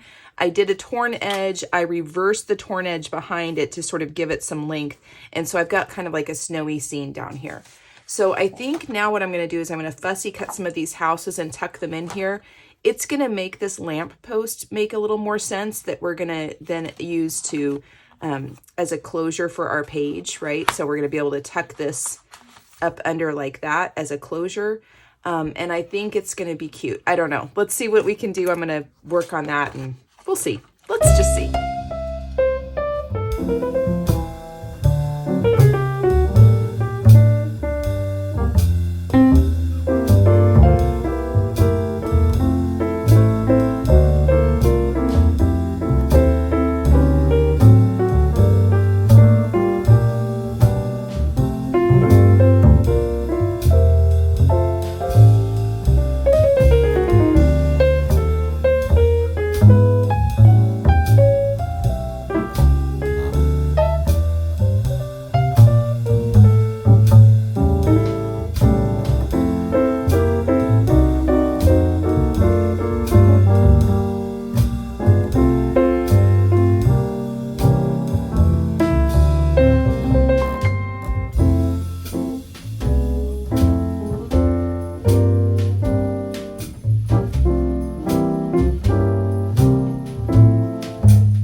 right, I think this is looking really cute.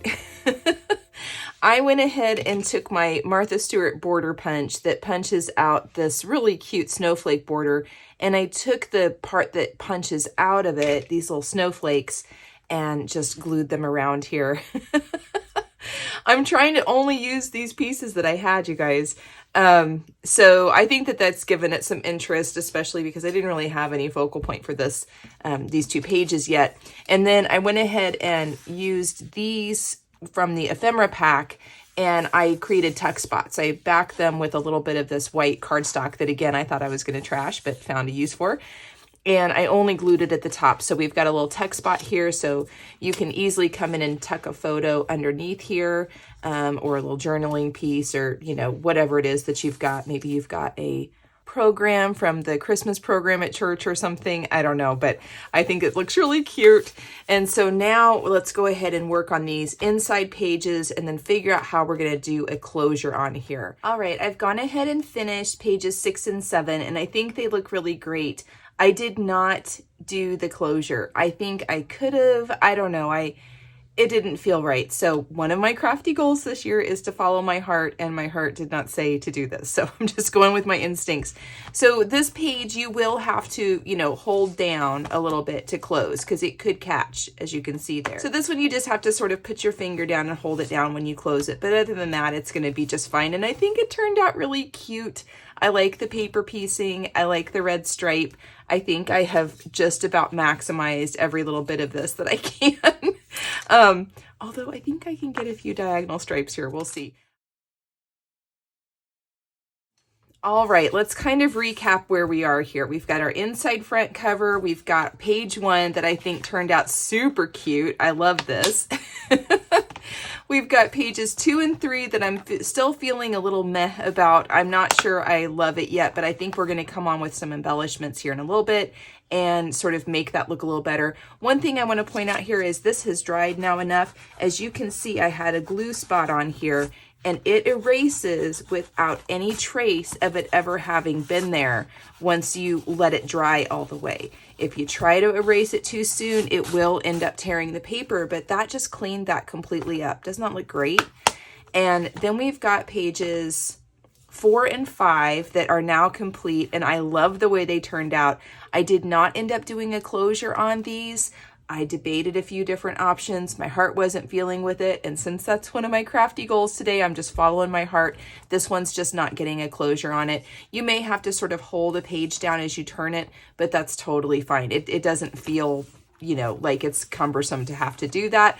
And I love the way the paper piecing turned. We are now into the scraps, right? And I don't have a lot of large pieces left. So these were the 6x6 paper pad pieces here. These 2 blue ones with the snowy scenes, the green ones, as well as these blue ones here on the front. So I did have to come up with a border. I had to come up with something to fill in, and I think it looks really cute, and I'm happy with the way that turned out. So now let's move on to pages 6 and 7. We don't have closure issues here because we created these little tabs here to hold them closed, so that's great. And then we'll kind of figure out what to do here. Let me get some pattern paper cut out for these, and I'll be right back. All right, I cut my paper and I've applied it on there, and I think it looks really cute. I'm happy that I was able to use these tiny little cutoffs and make some cute little journaling cards, or just a place to put some photos, maybe some of those small photos you get from the photo booths or something like that. That would be really cute.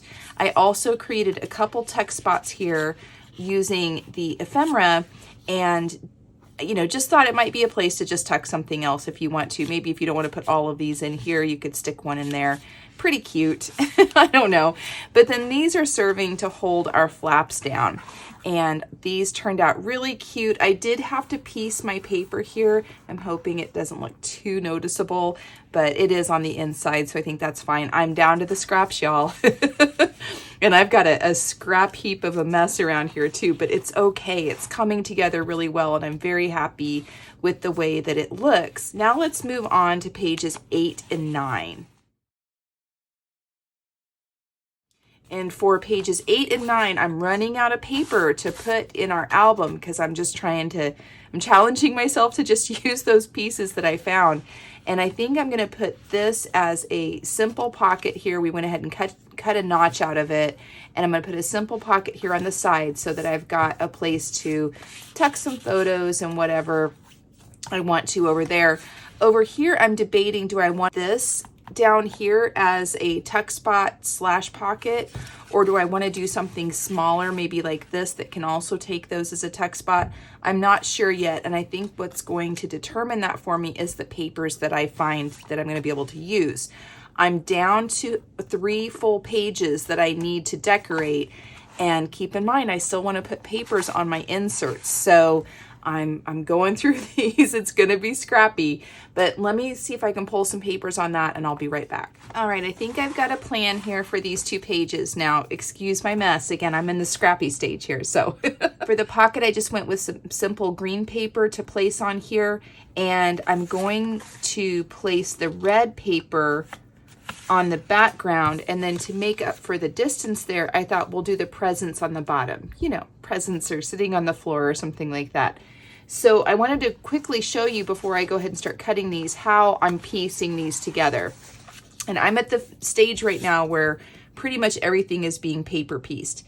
So I know that I want this to be connected at the bottom of this red piece of paper here. I've gone ahead and cut it to 1.5 inches tall. I'm an inch short on my height on the 6x6 paper for the size of my pages. So I went over a little bit, and I'm debating, do I want it to overlap at this point, or do I want it to come flush? And I think I just want it to be flush. So what I'm doing is I'm taking a piece of repositionable tape. You can also use like a sticky note or something like that, you know, like a Post-it note. You just don't want anything too sticky that could possibly rip the paper. And so I'm just lining this paper up on here. I'm pressing it together so it's flush with the paper above it, right? So it's just butted right up next to each other. And now I'm going to flip it over and use some double-sided tape and come all along the back side of the seam so that I'm connecting them together as one piece of paper. Make sure you burnish it down really well. And now I want to do the same thing for the other piece here. So we're going to just butt this paper right up next to each other. There we go. Take another piece of the repositionable tape. And I like to keep this on until I've pretty much glued it down. It just gives it a little bit of stability and make sure that I don't end up with a gap between those 2 pieces. So place that down, flip it over, put some double-sided tape all along that seam there. And now we can go ahead and trim it. Now our pages are 5 inches wide. And then I've got this little scant, it's 1/4 inch here, but I'm cutting my paper that is going on the strips on there to just under 1/4 inch. It's like 3/16 of an inch. So I'm just backing it off that 1/4 inch line when I'm doing that. And I'm gonna need 7 inches tall. So I'm actually gonna cut this. First I'm gonna give myself kind of a fresh cut over here on this side. Just because I've got a couple different papers connected there, it might be off a little bit. And now that I've got a straight, you know, edge on both sides here, so I'm gonna lay it on my page here, and then I'm just gonna take my pencil and make a little tick mark where I need to cut that for the height. Go ahead and place it in my paper trimmer and make that cut. And then for the width, I know I need it to be 4 7/8 inch wide for the page, but I want to go ahead and cut those 2 strips that are almost 1/4 inch wide. So I'm going to back this over 1/2 inch to 5 3/8, make my first cut, and then I'm going to come over to the 1/4 inch mark beyond that, which is 5 1/8, and then I'm going to back it off just a little bit. I don't want to come quite to the 5 1/8, make that cut. And then I'm going to come over to 4 7/8, which is another 1/4 inch over, and I'm going to back it off even more to allow for a little bit more room since we backed off the other one. And now I can go to the 4 7/8 inch mark and make that cut for the width of my page. So I've got a little sliver here that I had to cut off just kind of in the process, but that's totally fine. And so then this is going to fit on the page here like this. And we've got these two pieces that should be lined up in a consecutive way with the patterns. Not that it matters too much, but it is kind of fun to match those patterns like that. And they're gonna fit right in there in those little 1/4 inch sections there. I hope that makes sense. So let's go ahead and cut the other one the same way. And the first thing I wanna do is I wanna give myself a clean cut on one of the edges. And I'm flipping the paper over because the top of this paper came from the paper pad. And so it's got all these little nubbies of, you know, the adhesive that was on the paper pad. I haven't trimmed those off yet. So this is a fresh cut down here. And that's why I flipped it over to make that initial cut on that right-hand side. And now I'm just gonna lay the paper on my page, take my pencil, make a little tick mark where I want to cut off the height. And I'm gonna make another little tick mark here where I wanna cut for the width of my page. And then I can easily bring it on over, trim off my height, and then trim off my width. And now I've got my pieces that are all trimmed to fit here. So then I do like to leave this piece on because it adds some stability to the paper. I like to leave this piece of tape on until I've glued it down. So I'm gonna flip it over, remove the adhesive backing for our double-sided tape over that seam, and then just take my glue, and then I can just place it on my page, go ahead and burnish it down really well, and then I can easily remove this double-sided tape from the front, and I've got a nice clean finish there on my paper piecing, and I didn't have to really fight with it too much. Now on these little strips here, let me make sure that's lined up correctly. Yep, that's about how they need to be. On these little strips here, I'm gonna do the same thing. I'm leaving this paper on. It's almost even more important on these because they're so flimsy. They're just so little. I don't want that to come apart in that seam that we just put together. So I'm just gonna run some glue along the backside and line it up with the pattern paper from the page that we just stuck down. Getting it right in that little, nestling it in that little 1/4 inch space there. Go ahead and burnish it down. And then you can remove that adhesive, you know, the little repositionable tape there. I'm gonna go ahead and put the rest of these down and I'll be right back. And there we go. Now I've got my papers on and I think they look really nice. I think it's working out well. And so I just wanted to show you how I do the paper piecing. Other people may do it differently. This is just what I have found works for me. So now I'm gonna go ahead and glue this little pocket on here, and it's just glued on 3 sides. I'm gonna put about a 1/4 inch wide of glue all on these 3 sides. Now the long side is the one opposite the notch, and then the 2 short sides there. Again, about a 1/4 inch wide strip of glue that I've put down. And I'm gonna just lay it on the edge of this page, lining it all up, burnishing it down really well. And then I am gonna put some clamps on it because it's a little, like, see how it's not connecting all the way here? But if I take these clamps and put on there, it'll just press it down long enough for it to take hold and bond with that page right all the way to the edge, which is what I'm trying to get it to do. And then for over here, you know, I'm almost thinking that that works. I like the green being brought in there. I was gonna do the Santas, but I think that looks really cute. I feel like the Santa is getting lost here, although I could back him in some green paper and that would work. And then this could just get tucked in here, which would be also cute. I think that's what I'm gonna do. I'm gonna use this as my little tuck spot pocket over here, and I'm gonna put the Santa over here. He's running with the Christmas tree. I think he's really cute, and I think that'll be great. So I'm debating if I wanna back this with some paper. I don't think it needs it. I really don't. So I'm just gonna glue this down on 3 sides here in this lower right corner. And again, I'm doing about a 1/4 inch wide of glue when I do these tuck spots or these simple pockets. I feel like it just gives a little bit more surface area to catch hold and makes it a little firmer, at least for me.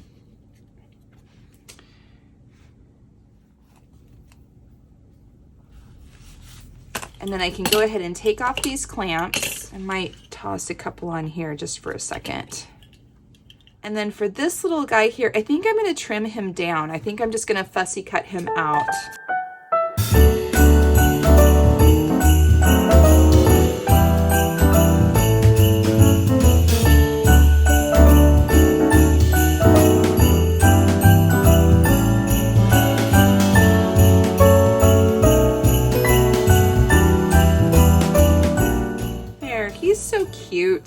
And I'm not gonna make him a tuck spot. I'm just gonna glue him straight down more as a decorative element. I don't think I need another tuck spot there. All right, I think it looks really great. I'm very happy with it. So pages 8 and 9 are complete. And then to page 10, and I don't have any more stuff to put on this. Like, I don't have any more you know, white paper that I can use for this, because I'm challenging myself to just use what I had here. And now I do have a few of these little tiny strips of white paper, and I'm thinking if I take these two here, I should be able to create some hinges for some flaps on here. So I'm gonna try to do that. Let's see if we can make that work. These are, they're 1 inch wide by 2 3/4 of an inch long. So I'm just gonna score them in half at 1/2 inch and make a couple little hinges. We're gonna fold and burnish them, and then they should be able to go on here to create some little tip outs. Let's find something that we want to use for a tip out. I think I'm gonna do this. I can do the 'Tis the Season and then December 25th. So let me trim these down a little bit more, and then we'll just have to cover the backs with some pattern paper to cover up the hinges. But other than that, I think it's gonna be just fine. I do wanna round these corners just so they're not gonna get dinged up. And then I'm just gonna attach the hinge on the back side here. So one of these sections, that's the 1/2 inch section that's folded, just put glue all over that area. And then on the side that's gonna be folding out, you're gonna place the folded edge along the edge of your paper of the cut apart. And I'm just eyeballing a center spot. I'm not perfectly centered on here, and that's okay. So I've got that on there. And I'm thinking I do want to go ahead and round these other corners too. Yeah. There we go. So I've got that attached, and I've just attached this little hinge piece to the back side of my cut apart, and then I can attach it here on my page. And I want to do that before I put down my pattern paper so that I can cover up all of my my hinge, my connecting portions there. This one is a little long, so I'm going to trim it down some. And again, just eyeballing, nothing big. I want to go ahead and round these other 2 corners since I did it on that one. There we go. And then we're going to do the same thing here. I want this to be the hinge side, so I'm going to flip it over, and I'm going to attach it so that the folded edge is on that edge of the back side of my cut apart. Go ahead and put glue all over the back side of this 1/2 inch hinge. And then I'm just lining it up on that edge, press it into place, just like that. And then let's go ahead and put some glue on the back side of this.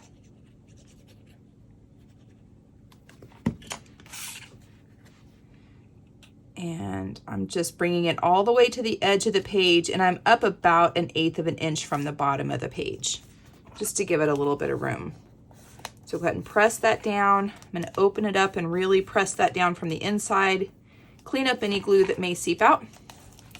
That's looking good. Let's put some glue on the back side of this one, coming down about 1/8 of an inch from the top this time, but also lining it up here on the far left side of this page, of page 10. Press that down, and those are working just great. I do want to put some magnets on here because I don't want them just flopping around everywhere. And I'm going to make a couple of little tabs out of ribbon. So I've got a couple pieces of ribbon that are about 1 inch wide or 1 inch long. I have folded them in half, placed the fold edge on my cutting mat here on just any one of the lines, and then I've come over about 3/16 of an inch, or just beyond 1/4 of an inch, to place my tape down. And now I've got like a little packet here where my folded over piece of ribbon is encased in the tape. And now I'm just gonna, again, eyeball a center spot here and place that down on there so that I've got a little pull tab here. Looks like I might be a little crooked on that side.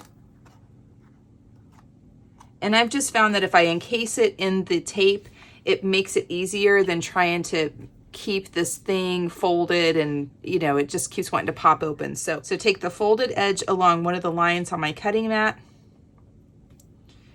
lay my tape down just beyond that 1/4 inch mark. That's, you know, just a 1/4 inch from that fold line. Go ahead and wrap the tape around it. So I've got kind of like a little, you know, encased unit here. And then I can pull the backing off of my tape. It keeps it all nice and neat and together. And then I can just kind of eyeball where I want to place this, put it down, open it up and check and see. And I like doing this because not only does it have the little pull tab and it sort of tells you there's something behind there, but it kind of carries the thickness of this magnet that sometimes when the magnet, you know, you have to put them kind of close to the edge of the paper, and sometimes it makes that paper want to pull up. This just helps it with that transition in my experience, and it's something that has helped me a lot with that.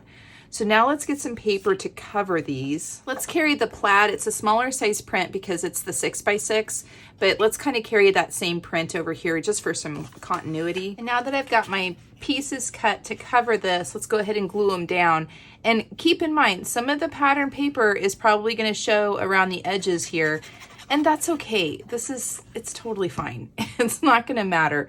They're all from the same collection. So, you know, they match. It's fine. Okay, we've got our pattern paper on there, and those are gonna be just great. And so now we need to come up with some paper to put on here. And I want it to look good under these, but also be okay when it's open. And I kind of like this paper, even though it's a little busy on this. I think it looks pretty neat. So I think I'm gonna go ahead and go with that. But I've got to figure out what I'm going to do for the top and the bottom. And I don't really want to bring in another pattern paper for that. So I think I'm going to try to piece this to match my patterns here and piece this on the bottom. So I'm going to do this in the same way that I showed you on the others, where I'm just butting the papers up next to each other, matching those plaids, right? Take a piece of the repositionable tape, run it all along the top of that seam there, and then come to the back with some double-sided tape, burnish that down really well. And now I want to clean up this edge here, but it's so long I got to take it to my larger paper trimmer, and I'll be right back. And now that I've trimmed down this edge, I want to give myself a clean cut here at the top. So I'm getting that branding strip off where it has that hole in it. And then I want to hold it up in my book and just see where I would like the height to be. Make a little tick mark where I need to make my cut. Check my height. That looks good. And now I want to trim for this little piece over here, this almost 1/4 inch wide piece. And so I'm going to place it in my trimmer. I'm going to come over to the 1/4 inch mark, and then I'm going to back it off just a little bit just to give me a little extra room. And that's the piece that's going to sit right in there. And then I know this one needs to be 4 7/8 inches wide. So I'm going to flip it over. So I've got because I cut this little piece here, I'm trying to carry the pattern through. So when I make my next cut for my width, I need to flip it over and cut from that side. So I'm going to go to the 4 7/8 and make my other cut. And now I've got a piece that's the right height and the right width for my page here. So again, don't take off this repositionable tape until you've already glued it down. I'm going to pull off the backing from my double-sided tape, peel the backing for the double-sided tape over your seam on your paper, and then place your glue all over the backside here, and then just stick it down. Give it a nice firm burnishing, and then you can take off the repositionable tape over that seam. And I think it looks great. I mean, I can see it, but I'm hard pressed to see it, you know what I mean? So let's go ahead and do the same thing for this little tiny strip. Take off the adhesive backing, place some glue over the back, and stick it down. Now this time I'm trying to be really careful to stick it in the same placement so that my pattern is going to line up left and right here from that plaid. And then I'll take off my repositionable tape and make sure I give it a nice firm burnishing. There we go. Ta-da! I think it looks great. These close up. They also open up. I think this is working out really well. So now the album is basically finished, but I want to go through and add some more decorations, especially on this page. It's a little wah-wah, right? And maybe figure out what I want to tuck in these other spots. I'm going to do that, and I'll come right back with a full walkthrough.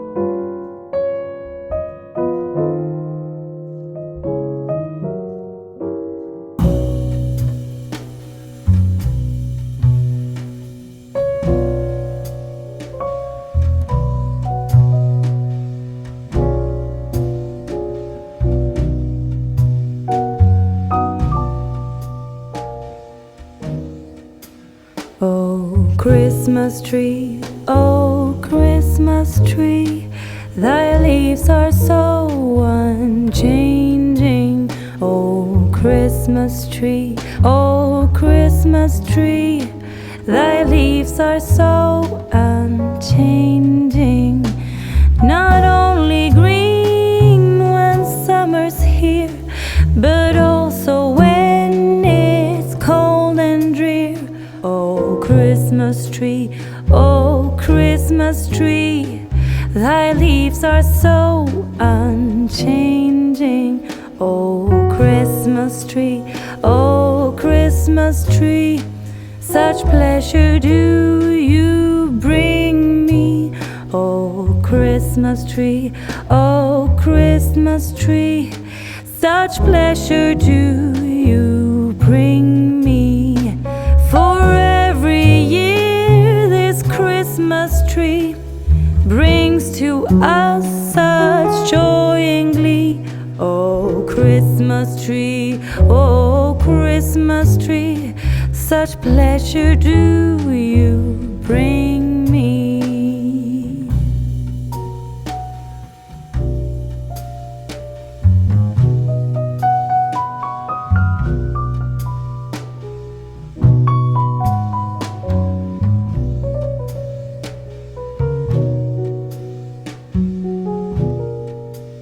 Oh Christmas tree, oh Christmas tree, you'll ever be unchanging, a symbol of goodwill and love. You'll ever be unchanging, each shining light, each silver bell, no one alive spreads cheer so well. Oh Christmas tree, oh Christmas tree, you'll ever be unchanging. Oh Christmas tree, oh Christmas tree, you'll ever be unchanging.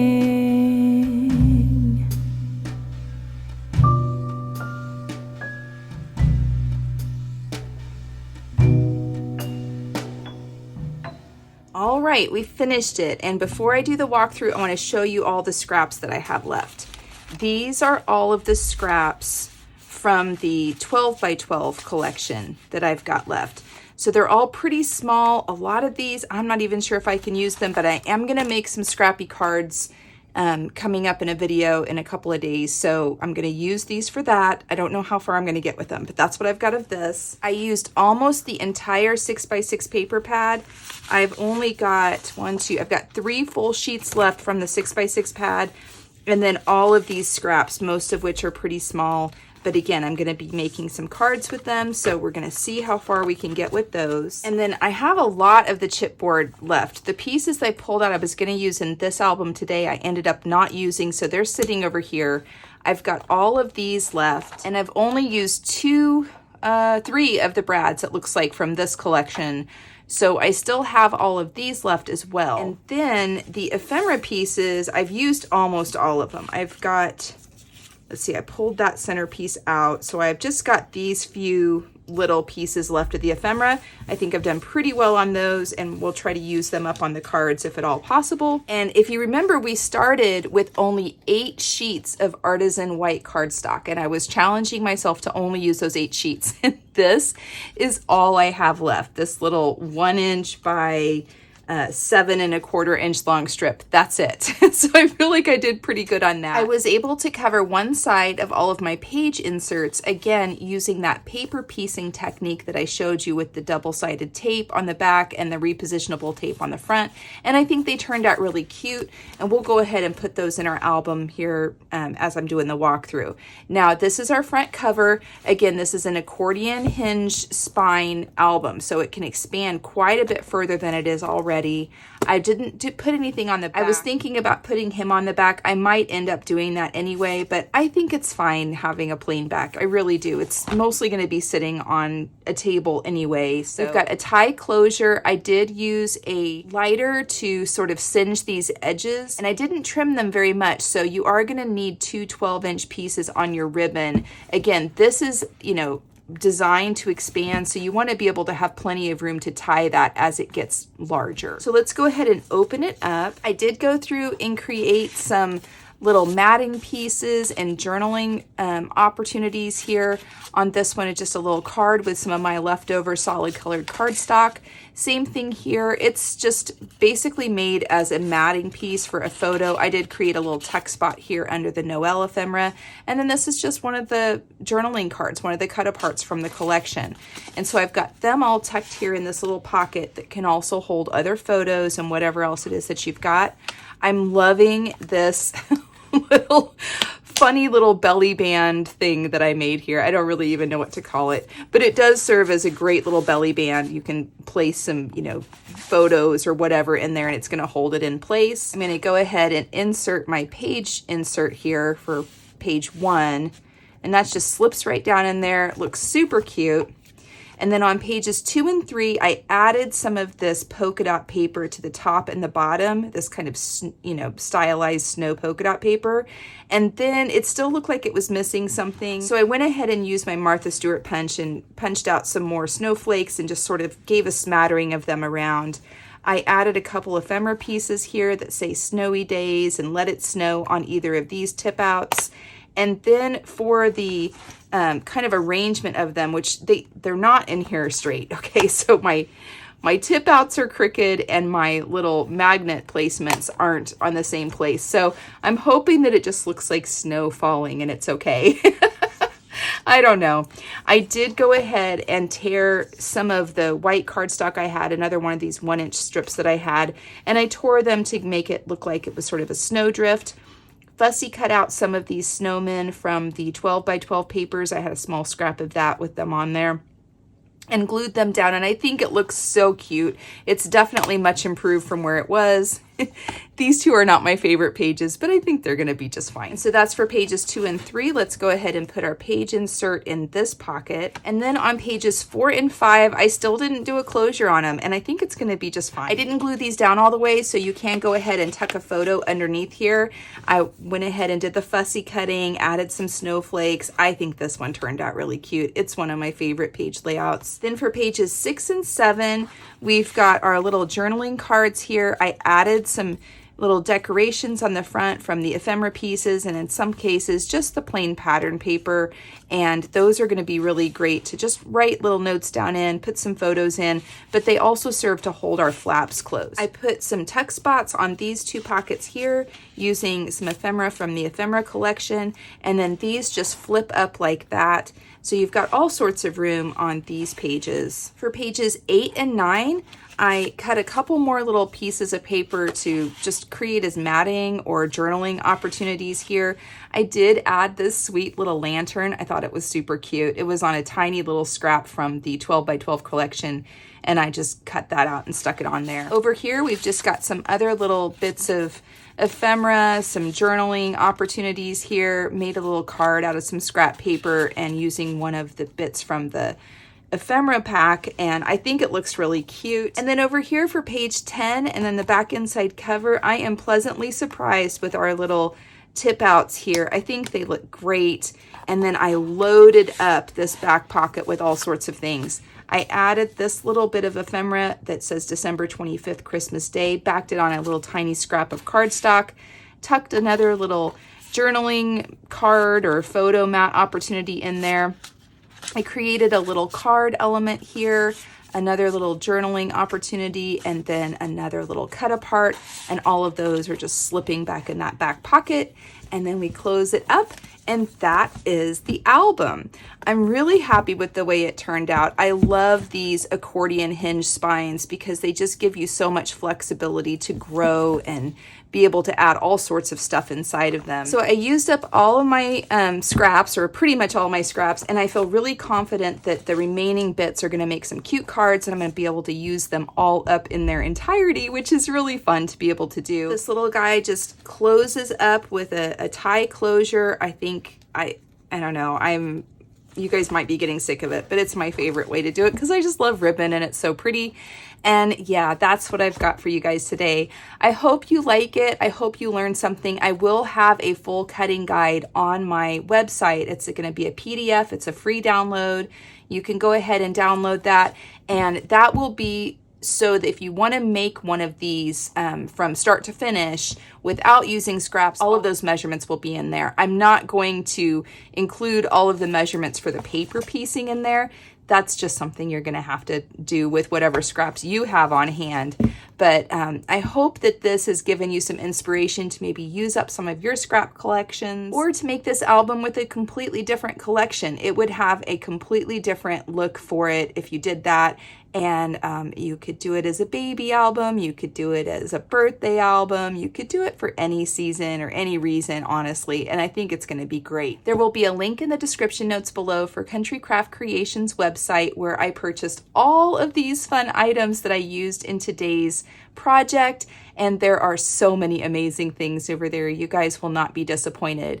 One of the things that I wanted to point out is they have lightning fast shipping. I mean, so fast.